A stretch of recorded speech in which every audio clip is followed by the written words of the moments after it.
Hai, aku Melisa. Selamat datang di channel aku. Di channel aku ini aku biasanya nge-share tentang pengalaman membeli rumah pertama, menabung, dan juga hidup minimalis. Kadang-kadang aku juga akan nge-share tentang daily life dan juga tentang traveling. So, kalau kalian penasaran, kalian bisa cek playlist aku untuk lihat video-video aku yang lainnya. Jangan lupa support channel aku juga dengan klik tombol subscribe supaya aku bisa lebih semangat bikin video buat kalian. Kali ini aku pengen ngebahas tentang 8 cara hidup minimalis ala anak kos. Semoga ini bisa menjawab pertanyaan dari Christy Fernandez yang udah pernah komen di video aku sebelumnya. Waktu aku ngekos dulu, aku belum menerapkan hidup minimalis dan ada beberapa kesalahan yang aku lakukan. Jadi semoga video ini bisa jadi sharing pengalaman supaya kalian gak ngelakuin kesalahan yang sama kayak aku dulu. Tips minimalis ini tentunya juga bisa bikin kalian makin hemat juga. So, langsung aja kita bahas 8 tips untuk hidup minimalis untuk anak kos. Yang pertama adalah cari kos yang ada dapur bersamanya dan juga ruang bersamanya. Paling nggak tuh ada kompor, ada kulkas, ada alat-alat masak yang lengkap, dan juga ada TV bersama. So, kalian nggak perlu beli kulkas sendiri, beli kompor portable, nggak perlu beli alat-alat masak yang pada akhirnya akan menuin kamar kalian, bikin kamar kalian juga gampang bau, terus barang kalian jadi berantakan, nyampur-nyampur, ada buat tidur dan juga ada buat masak, pastinya nggak nyaman. Kalau ada kulkasnya, kalian bisa nyimpen makanan kalian di kulkas.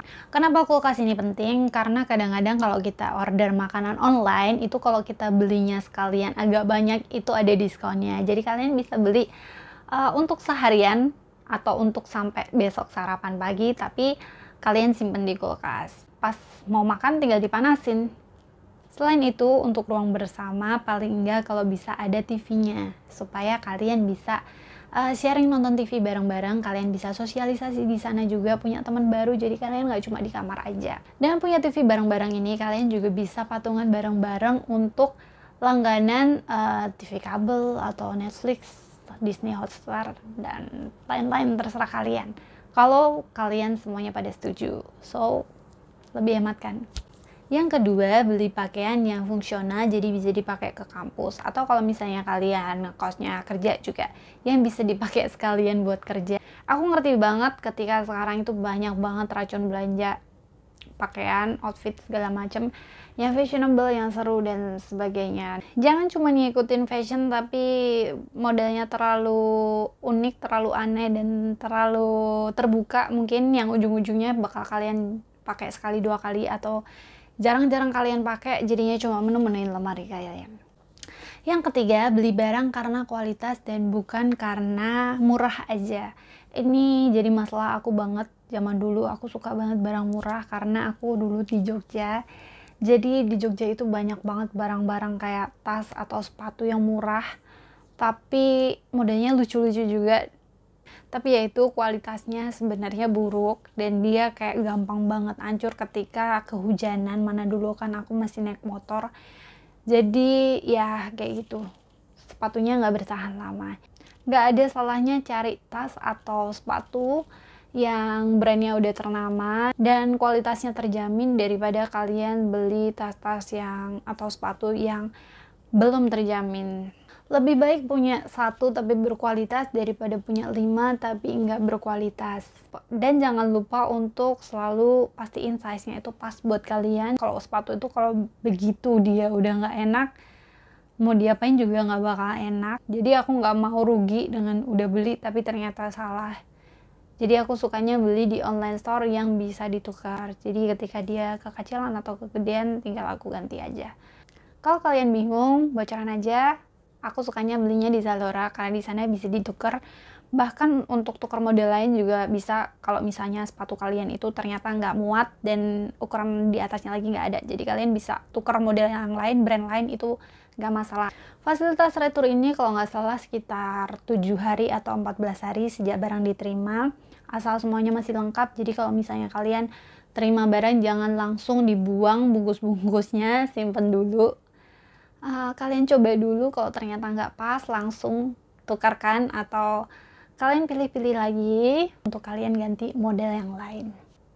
Yang keempat, batasi barang yang akan masuk di kosan kalian. Kalian udah pasti tahu nih ruangan kalian itu berapa, misal 3x3 atau 3x4 itu standarnya ya. Kalian tahu kan barang-barang apa sih yang bisa masuk dan nyaman, dan barang apa aja yang nggak bisa masuk.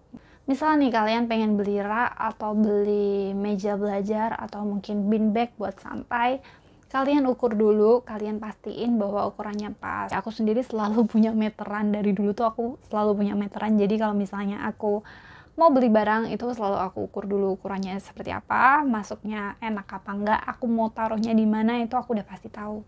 Kalian punya pilihan ketika ada barang-barang yang mau masuk ke kosan kalian, baik itu kalian beli atau dikasih atau dapat, itu kalian punya pilihan gitu.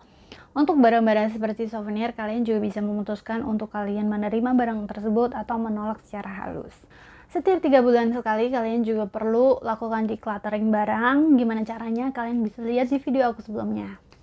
Yang kelima adalah bijak dalam membeli skincare dan juga make up. Kenapa? Karena skincare dan make up itu ada masa expirednya. Jadi ketika nggak cepat-cepat kalian pakai, itu bakal expired dan udah nggak layak lagi kalian pakai di wajah kalian. So, kalau misalnya kalian masih punya stok make up atau skincare, pastiin habisin dulu yang ada sebelum kalian beli lagi. Untuk beli skincare dan juga make up yang cocok buat kalian, kalian juga bisa lihat review-review orang dulu.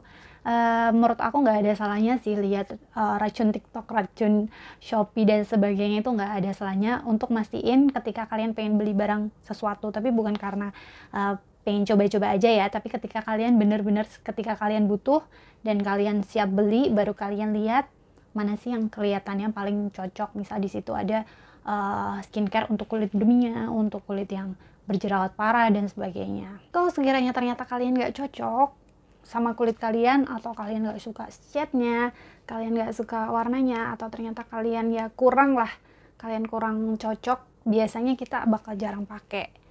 Bakal ketahuan nih sebulan 2 bulan kita nggak pakai, kalian bisa tawarin tuh ke teman kalian, atau kalian bisa pre-love gitu, jadi jual aja daripada kalian nyimpen barang sampai expired, menuhin kos dan juga ya nggak ada gunanya, nggak ada manfaatnya gitu.